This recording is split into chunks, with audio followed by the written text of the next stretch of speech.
folks, this is Sean McVay with Sean's Outdoor Adventures, but this is a little bit of an indoor adventure tonight. Yes, it is nighttime. I just got off of work, and I had a viewer yesterday email me and asked me if I could do a video that goes over everything I use for tuning a bow, and put some links for those pieces of equipment in the description section of the video. So that is exactly what I'm about to do here, folks. Most of you who've been following my channel for a while know that I just moved to Iowa, so everything is new here, and some stuff still in boxes, but I am going to show you what I use, and I want to start with what I think is the most important pieces of equipment for you to have if you really want to start tuning your own bow. So let me get started. Okay, a very important piece of equipment that's really going to help you do a lot of bow tuning is a bow press.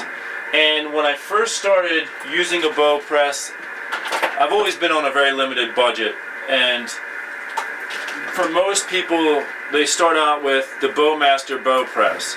This, you can buy this for anywhere from $35 to $55 depending. I will put a link for this in the description section. So I used this for a couple years when I was first using a bow press. It does work, it is functional. You can get just this, or you can also buy it with the hooks for certain styles of bow, split limb. I encourage you to get the hooks because that gives you the ability to use it on pretty much most bows. And you have to be careful how you do use it. Let me grab a bow and show you what I mean. Alright, so here's an important thing I want to show you with the Bowmaster bow press. I have the hook part on this top limb, and I want you to pay close attention right here. I have it between the bowstring and the cables. If you just took this and put it over the cam like this, what happens is as it tightens, this is going to pull into the string, and it's going to cause some problems for you in the pressing process. So you put it between, and this is what I do anyway, and I don't know if they've ever done anything with the instructions. If you put it between the cable and the string though like this, and then put this piece in there, when it presses it, this is going to come limp and go this way. Your cables are going to become limp and go the other way. So that's just one thing. A lot of the people who are new to doing this type of thing might not have thought of, and again, I've had this for probably 15 years and haven't used it in about 13 years. So maybe they've done something with instructions since then that indicate that when you purchase it. Anyway, a bow press is an important thing. This is going to get you in the door. If you're somebody that is taking this whole thing a little more seriously, you have a little more of a budget, I will put a link for a bow press, and I have to look it up. I forget what they call it. There is a bow press that I thought I was going to get when I was buying a bow press. When I bought a bow press though, I got it from Cabela's. And I did it because everybody would always give me gift cards for Cabela's for Christmas and stuff and my birthday, and I saved them up for like 2 years. So I had like several $100s worth of gift cards, and I purchased this bow press here. I'll show you right now. It's the X-Press bow press. It works pretty well. It does a good job. I've been told that they no longer make this bow press. When I got it, this was about a $600 model. And like I said, a friend of mine said they don't even make this one anymore. And so, but if I had my choice, I would have gotten this other kind. I forget the brand. I will put a link for it in the description section. It has forked fingers on the end, and you crank it like this, and they kind of close in on the bow. I like that press. It's so easy to put the bow in and out of. Some of the bows now, depending on what brand of bow, it might not work with the stock fingers on that press. You might have to get a different finger to go on there. So make sure you look into that, depending on what bow you have, if it'll fit into that type of press. But the type of press I'm thinking of, and again I apologize, I can't think of the name, the brand of it, it's probably around $300 and some for it, but I do like it. So bow press is going to be very important. Another thing that I use that's not expensive is I like to use these levels, and I will show you how. Let me grab a bow so I can show you. Okay, another thing that I use, and I'll mention here, is a bow vise, and I have one right here on the table. I have it turned because I actually put a recurve in it last night because I was setting the nock point on this recurve back over here, if you can see that I put a, I was setting up for bow fishing, and I just got that bow, so I was setting that all up, so I turned the bow vise. A bow vise is helpful, it's not a requirement. So if you're looking for budgetary things, you want to try to get a bow press, and the Bowmaster will get you in the door for like 35 to 50 bucks. These, they're probably going to run you $15 or so. The bow vise is helpful though, and I think those are going for 70-ish. We'll see. But you put it in the bow vise and you can change the angle, and I take this level here. Now it can clip onto the string. Here's an important point for those of you who are new at this. This will clip onto your string if you do it on the serving. However, the serving is usually thicker near the end where it's wrapped under, and so that will actually throw off your level. If you just clip this level on here, it may be slightly off, and that's going to throw everything off when you're trying to do this. So what I do is I simply put it against the string above the serving so that it's the same on the top, and I gently hold it. You don't want to push it against the string because that could also change the leveling, but you just gently hold it, and right now I have it pretty close. You want to get it level, and then you actually knock an arrow on the string while it's level, and then you hang this one on the arrow, and you can see if the arrow is square or not. And that's really helpful. Most people nowadays are using drop-away rests or your whisker biscuit style rest. So if you're using a drop-away rest, make sure you hold the rest in the upright position. Like I have a QAD rest on this bow right here. If you are going, the rest itself, it doesn't rest in the full upright position. So if you are doing this to set your nock point or your D-loop point, you have to hold it in the upright position while you're putting that on there. So kind of giving you tips as I'm giving you the equipment, because again, this video is intended for people who are still kind of new at all this, but really want to get into learning how to fix up their own bows. So so this is a very helpful piece of equipment, very inexpensive. This is what I like to use for setting my nock point on my bow. Okay, another thing that's a necessity is going to be your Allen wrenches, or depending on, I mean, most bows use Allen wrenches. So I have used like one of these for, this one is getting really old, and it's plastic. The part that I'm holding with my hands is plastic, and one of the ends is cracked. So it's this end right here. So the Allen wrench keys just kind of fall out a little too easily. Just the other day, I was actually walking through Walmart, and they had some cheap ones right there, but it's a metal construction. So I just picked them up, and I would recommend having this, but also a freestanding set where you can pull the actual keys out. It is helpful if you have something to slide it right back into, and I encourage you to make the habit of sliding it right back in as soon as you're done using it, because what you'll find is you'll lose them. You'll like, where did I put that thing? But if you take it out, use it, and put it right back in, you'll know where it's at. But sometimes when you're doing an adjustment like on an arrow rest, I can't fit this down in here to make all the adjustments, and that's where you need this, so you can pull it out and just use the short end of it for making your adjustments. So Allen wrench keys are really important for tuning your bows. So I like having both. In most cases I'll use this because I don't have to worry about where did I put it. I just fold this out, or I can switch the one I need, and so there's that. If you are someone who shoots a release, then a D-loop pliers is important for tying on and making your D-loop tight. So I have two different kind of D-loop pliers. This one here and this one here. I will put, if I can find links for these, I'll link them in the description section for you if this is something you want to get. There's advantages and disadvantages to both. So the advantage to this one is when you put this on, it has one arm that goes below your lower knot on your D-loop. The knot is going to be right in here. Then where your arrow knocks on goes here. The upper D-loop knot is going to go between here and this. And then the other side just has one. So you put that against the string, and then you pull it out, and it pulls perfectly at the middle of your D-loop. This one, because it comes out like this, it actually kind of pulls your D-loop and goes down, so it doesn't pull it straight back, which I think is a little bit of a disadvantage to this one. Also, it has 3 arms in the middle here, but they're wider, so that when you put this in and do the D-loop, it spreads your D-loop quite a bit more than the distance of your nock. So if you clip your arrow on, you can slide the arrow a little bit in there. You don't want that. You want the nock to fit right in there well and not be sliding around, because if you accidentally nock it and it's toward the bottom of your D-loop and you draw back and shoot, well, that's going to change the trajectory of your arrow. So the disadvantage to this one, though, is because this is so thick right here, it's really hard to get the D-loop started with this because you can't fit it in there.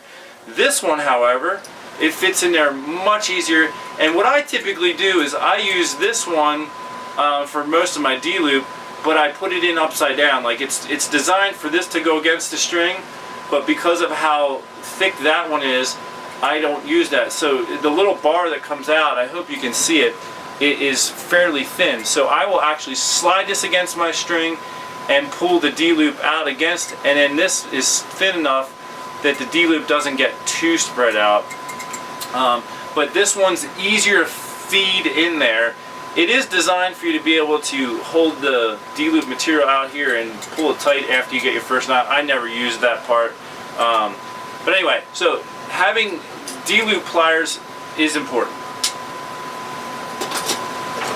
Now, before I had D-loop pliers, I would always take needle nose pliers and I'd feed it in there and then spread them apart and try to spread it as far as I could, but you never really get where you want to be. However, having needle nose pliers is definitely important to have on hand, and most people have those around the house. So keep those near your archery stuff. Now, most people are using releases and D-loops, so you don't necessarily need a pair of nock pliers. I still have recurve bows, and I instead of using a kisser button, I use just a nock as a kisser button. But even if you use a kisser button with the clamps on it, you would want a pair of nock pliers. So something like this is good because it has that little fang right there in the top, and you can put that in there to spread the nock when you're trying to move one or get one off and get it started with that. So I like this particular pair of nock pliers for that reason. However, this particular pair, when you clamp a nock on, because of the design of it, it usually leaves a little burr on the edge of the nock, or the nock point. And so I take a little file and I just file it smooth again. So you will need to be aware of that if you're going to go with a pair of pliers like this. Again, I'll try to link that for you. Bow wax is also something you should always be waxing your string. You know, I don't do it every single time I shoot, but probably every 5 to 10 times I take the bow out shooting, I'll then wax the string. If you have a little piece of leather, that's good too, because what I like to do is wax the string and then take leather and heat it up and it melts it into the string. I think I have a video on that. If I remember, I'll link that. A lighter, you'll need that for melting the ends of like the D-loop material, and I usually keep a spool of D-loop material on hand. Some stuff is better than others. I once got a big spool of D-loop material off of Amazon. It was like a lot for, you know, it was pretty cheap compared to a lot of other D-loop material. And this D-loop material starts to fray real easily. So, you know, after shooting for it a couple months, you got to change it. So I don't even actually use that anymore.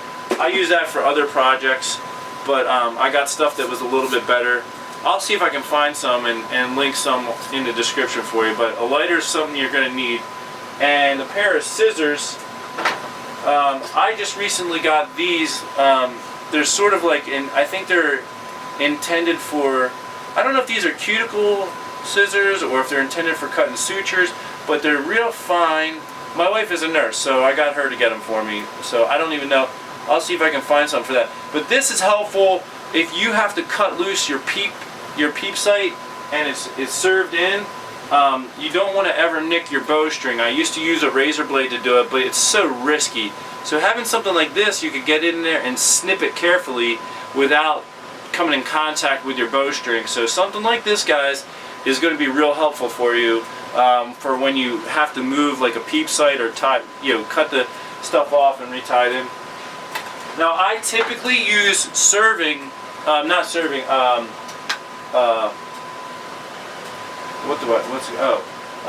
I actually have, this is bowstring,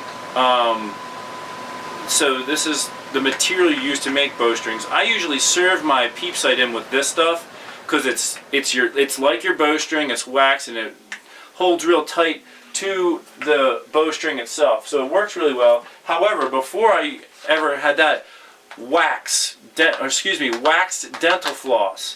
Keep a container of this on your archery workbench. I used to tie all my peep sights in with this, or if your serving wears out right here where you clip your arrow on and so your arrow just falls off too easily, that used to happen a lot to me back in the day. I would just put a little bit of dental floss. I used waxed dental floss and kind of wrapped it around there. So waxed dental floss comes in real handy and it's really strong, so keep a spool of that on your workbench. Okay, two last things I'm going to show you that are fairly important and helpful for tuning is a draw board and paper tuner. So I have a video, I think. I made my original draw board. I made this little workbench here, and I took a boat winch, which I got for like 20 bucks. I believe I got it off the internet. I got the boat winch for about 20 bucks, and I bolted it to the table. And then I just bought a one of those, sort of like a hook. It's like, it had a straight part with a hooked end that people usually use to hang like a bike on in their shed or hang something. It was a big heavy duty one, and I put a 2x4 underneath the table here and I screwed it down into that. So I mean, it was really in there solidly, and I used that and I made a homemade draw board for like less than $30, and it really served my purposes for a lot of years. Now that I do all these bow reviews and I travel all over the place to different, to review these bows, I realized I need something to make sure the bows are all at the same draw length. So I got this portable draw board. I'll show you. I have it set up right here right now. So having a draw board is super helpful for checking your timing of your cams and checking your draw length, where that's at, all that kind of stuff. So having a draw board comes in really handy. The last thing I want to show you here that's super duper helpful is this is a paper tuner. All I did was buy like the 1-inch PVC and the joints to do it, and I just cut the PVC to the size, and I just use some tape, and I tape a piece of newspaper there when I'm ready to paper tune, and then when I need a new piece I just pull it off and put tape and put a new piece of paper up. And right now I have, just because of the setup, I have a couple block style targets sitting on my bench, and I'll set the paper tuner up here, and then I'll go back about 8 feet and shoot through the paper. And so that's how I do that. That, I'd say, is the primary stuff I need and use for bow tuning.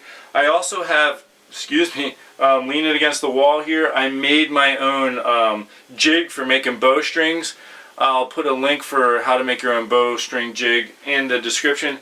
Since I just moved here, I used to have it attached to this workbench at all times, but now I just made it portable, so I'll just set it up and bolt it down when I need it.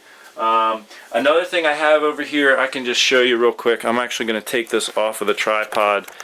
Is I have an arrow fletcher. I have an arrow fletcher screwed to the table back there, right there. So I'll probably, now that I've got all this junk stored there, I'll probably move that out here and set it up here. I also have boxes of stuff over here, just things I've accumulated over the years. So I'll have like all my arrow rests that I'm not using, or old or broken ones. I'll throw them in this box with parts. I have some stabilizers in there. This box is filled with different types of broadheads.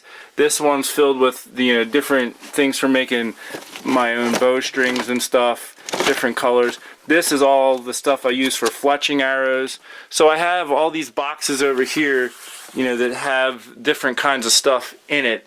And then I have just boxes of older arrows, or arrows for different things. This is one of my recurves taken apart right now. So that's my workspace. Alright, one last thing that is not a requirement, but I do use, and this is a grain scale for when you want to weigh your arrows and just check how heavy they are. Again, it's not a necessity, but I do find that I use it. I bought this fairly inexpensively off of Amazon. On my workbench here, I just have a box that I keep all of my tools in.